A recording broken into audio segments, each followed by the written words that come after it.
Hello friends, നമസ്കാരം. ഞാൻ doctor Vishakha Kadakkal. നമ്മുടെ നാട്ടിൽ വളരെ സുലഭമായിട്ട് നമുക്ക് എപ്പോഴും കിട്ടുന്നതും വീട്ടിലൊക്കെ വളരെ ഈസി ആയിട്ട് നട്ടുപിടിപ്പിക്കാനും പറ്റുന്ന ഒന്നാണ് പനിക്കൂർക്കയില. ഇപ്പോൾ നമ്മുടെ ഈ ഒരു കാലാവസ്ഥാ വ്യതിയാനം കൊണ്ടുണ്ടാവുന്ന, അതായത് തണുപ്പ് കാലവും മഴക്കാലവും ഒക്കെ ആകുമ്പോൾ നമുക്കുണ്ടാവുന്ന ഡ്രൈ കഫിനും അതുപോലെ തന്നെ ഉണ്ടാവുന്ന വെറ്റ് കഫിനും ഒരുപോലെ ഫലപ്രദമായിട്ട് നമുക്ക് ഈ പറയുന്ന പനിക്കൂർക്കയില ഉപയോഗിക്കാനായിട്ട് സാധിക്കും. പലപ്പോഴും നമ്മുടെ നെഞ്ചിൽ കഫം കെട്ടിക്കിടക്കുന്ന അവസ്ഥയും തൊണ്ടവേദന, അതുപോലെ തന്നെ തൊണ്ട ചൊറിച്ചിൽ, സൈനസിൻ്റെ പ്രശ്നം, മൂക്കൊലിപ്പ്, ജലദോഷം മുതലായിട്ടുള്ള ഒട്ടനവധി രോഗങ്ങൾക്ക് നമുക്ക് പനിക്കൂർക്കയിലയെ ഫലപ്രദമായിട്ട് ഉപയോഗിക്കാനും സാധിക്കും.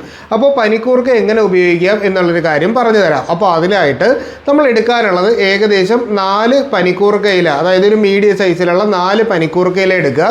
ഇതിനെ നമ്മളൊന്ന് തീയിലേക്ക് കാണിച്ച് ചെറുതായിട്ടൊന്ന് വാട്ടിയെടുത്തതിന് ശേഷം അതിനെ നമ്മൾ പിഴിഞ്ഞ് എടുക്കുക. അപ്പോൾ ഏകദേശം നമുക്കൊരു 2 ടീസ്പൂണോളം നമുക്ക് നീര് കിട്ടും. അപ്പോൾ അങ്ങനെ എടുത്തതിന് ശേഷം അതിലേക്ക് നമ്മൾ ഒരു നുള്ള് മഞ്ഞൾപ്പൊടിയും കുറച്ച് കുരുമുളക് പൊടിയും പിന്നീട് നമുക്ക് അതിൻ്റെ അകത്തേക്ക് ഒന്നുകിൽ തേനോ അല്ലെങ്കിൽ പനങ്കൽക്കണ്ട് പൊടിച്ചതോ ചേർത്തതിന് ശേഷം, അതായത് അതിൽ നന്നായിട്ട് മിക്സ് ചെയ്തതിന് ശേഷം നമ്മളിത് കഴിക്കുകയാണ് എന്നുണ്ടെങ്കിൽ നമുക്ക് ഇത്തരത്തിലുള്ള പ്രശ്നങ്ങൾ മാറ്റിയെടുക്കാനായിട്ട് സാധിക്കും.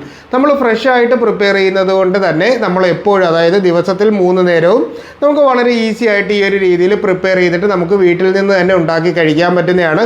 ഒരുപാട് സമയം നമ്മൾ വെച്ചിട്ടോ ഫ്രിഡ്ജിൽ വെച്ചിരുന്നോ ഉപയോഗിക്കാൻ പറ്റുന്ന ഒന്നല്ല. കാരണം ഫ്രഷ് ജ്യൂസ് ആയതുകൊണ്ട് തന്നെ ഇത് ചിലപ്പോൾ കേടായി പോകാനുള്ളൊരു സാധ്യതയുണ്ട്. ഒരുപാട് പേർക്കും അറിയാത്ത ഒരു പ്രിപ്പറേഷൻ ആയതുകൊണ്ടാണ് ഇന്ന് ഇതിനെ പറ്റിയിട്ട് സംസാരിച്ചത്.